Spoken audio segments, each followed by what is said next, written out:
right, well, congratulations to everyone here today. Your presence in this room is proof that you have fundamentally changed the lives of the people in your world. They didn't just notice your hard work, they took the time to nominate you because they wanted to ensure that you were truly seen for everything you do for their children. It is a beautiful gift of gratitude, and I hope you take a moment to really let that soak in. As she said, my name is Lyndra Tingley, and for the past 13 years, I've been an orchestra teacher in Woodstock. I've helped to build the program there, and while probably like you, I didn't get into teaching to win awards.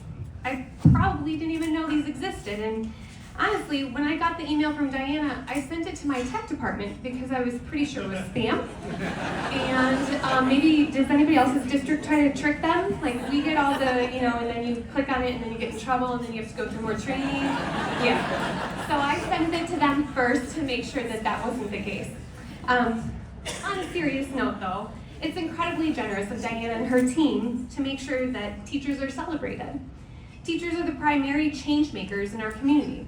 We hold immense power the moment a student walks through those doors. We turn frustrating subjects into lifelong passions. We provide a listening ear to those in need, and we help grow children into productive, confident, and positive young adults that our world needs.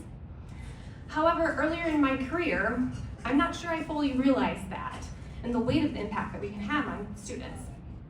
That realization hit when a student I had taught for 5 years suddenly passed away.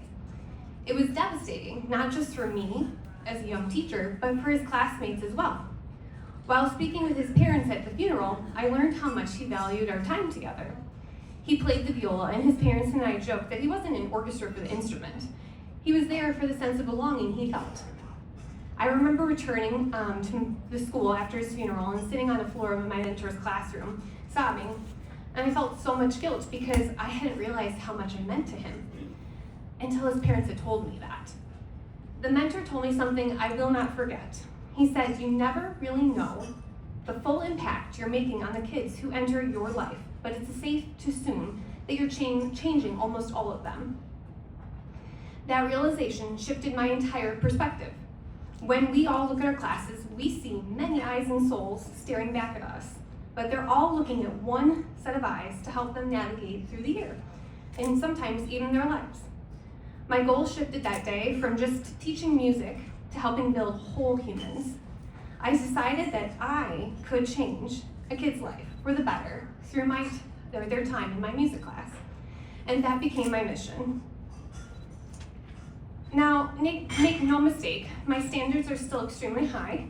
Having this goal has not come at a cost to the learning or level of performance my students are capable of. It's actually seemed to have pushed what my students are able to do and willing to give. This year alone, my students were accepted to perform and present at the State Music Conference, which was a really huge accomplishment for us. Using the funds from my Teacher of the Year award, I was able to set up a performance collaborating with Grammy-nominated Chinese pipa musician, an Irish dance company, and even commissioned an LA-based composer who happened to graduate from Woodstock High School to write a piece for us to premiere at this State Music Conference. From this first day of school this year until January, my students worked tirelessly with me to put on this demo clinic. So not only did we have to work on all the music, but we had to come up with the content that we were going to share with all the educators down there. We ended up deciding that we were going to share with them creative ways they can enhance their music performance classroom. For the finale of the demo clinic, they performed a beautiful arrangement of a piece called Waltzing Matilda. They played the piece with so much passion and energy that the entire room of music educators gave my Woodstock kids a standing ovation, which is pretty cool. It was a moment of pure magic that was made possible because of support systems and recognition programs like this. As this event is kind of brought a dream for us to fruition, I thought I'd bring a small group of them here to perform for you Waltzing Matilda. Here's my Sinfonietta.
Thank you to you guys for coming out here on your Saturday night and giving up your time to do this. I appreciate it.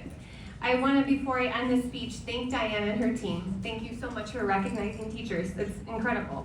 I want to thank the administration of my district, Justin, Art Balicelli, Ryan Doyle. These are people that have believed in me, mentored me, and helped me over the years, and we're all lucky to have those people in our lives.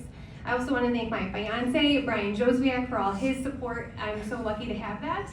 And everybody here, we're all so lucky to be here. So tonight, whether you win the award or not, please remember you are changing the world. When the days get long, which I'm sure they feel long right now, right? When the weight feels too heavy or when the burnout starts to creep in, please take time to care for yourself. You are needed by a whole generation of developing minds who are our future. So you matter. You're needed, your energy, your dedication, and passion are felt, and the world is a better place thanks to you. So thank you for making an important difference.